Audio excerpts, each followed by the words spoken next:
Makakalibre nga tayo ng pang-ulam ngayong araw. Hi, I'm Joanne, estudyanteng ina na piling vlogger na taga Katanawan. So, ayun na nga mga bes, katanghalian tapat nga ito at kami lang ni Ken ang tao sa bahay. At dahil nga ako'y naiinip, ako'y pumunta dito sa likod bahay at tiningnan ko itong aking mga tanim. O, di bagat pagkagarni kagaganda ang iyong makikita ay mawawala ang iyong mga stress. At anong kina-stress ante? Chares. Ayaw nga matulog nito ni Ken, kaya pinagawa ko na ang assignment niya na dapat ay mamaya ng hapon. Masipag nga yung magawa ng kanyang assignment at magagalit daw si ma'am. At pagkatapos nga niya doon ay pinakain na namin tong kanyang alagang gagamba. Kung dati nga ay kinukulong namin, ngayon ay hindi na, hinahayaan na lang namin dito sa aming bahay. Nakakuha nga siya ng pampakain kaya pinalagay niya sa akin. Ay Diyos ko, kakaiba talaga ang trip ng batang ito. Ay pagbigyan na lamang na walang ligalig. Ako nga din ay naglaba kaya ako'y marami mga sampay din. Ay nakakatamad naman maglaba ay pagka natambak. Garni nga ang gusto kong sampay, yung pare-pareho ang space. Para hindi sila nag-aaway. Kinahaponan nga, pagdating ng aking asawa ay pupunta naman kami ng kutkutan para pumunta kina paring Albert. Ibigyan nga daw niya ako ng hibasanan at marami siyang nakapanguha. Ay syempre, sino naman tayo para tumanggi sa grasya. Dahil nga na matagal-tagal na tayong hindi nakakain ng hibasanan ay digo, pupuntahan natin ang kanilang bahay. Ito nga po pala si paring Albert ay kagawad din sa kutkutan. At talaga namang napakabait na tao. Ay pautang daw, Chares. Ito nga ay papunta na sa kanila at meron ako ditong namataang mangga. At meron ding aso, buti na lamang at mabait, hindi niya ako kinagat. Igasabong yata si tatay at nagatisting na ng manok. Ere na nga po si paring Albert at talaga namang inabot na niya sa akin ng napakaraming hibasanan, may kasama pang kamyas. Ay syempre nagpasalamat tayo at baka hindi na tayo bigyan sa susunod. O di ba ka naman napakasarap ng ginataan niya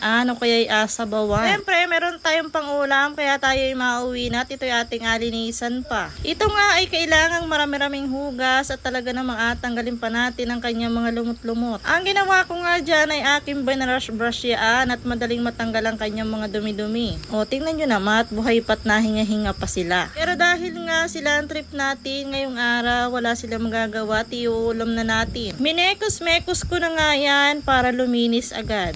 O, tingnan nyo naman, napakalinis na nila. At pagkatapos nga ito at akin ang niluto. Salamat po ulit at sana ibigyan mo ulit ako sa susunod, Chares. Napakita ko na rin pala sa inyo itong aking bagong tumbler na binili. O, tingnan nyo naman at napakaganda. Kulay purple nga na yung aking binili at aking favorite color kahit si Kuya Asher talaga ang gagamit niya. Scotch proof na din talaga to kaya talagang swak na swak sa ating mga kids. At yun lang mga bes. Salamat sa panonood. Bye-bye.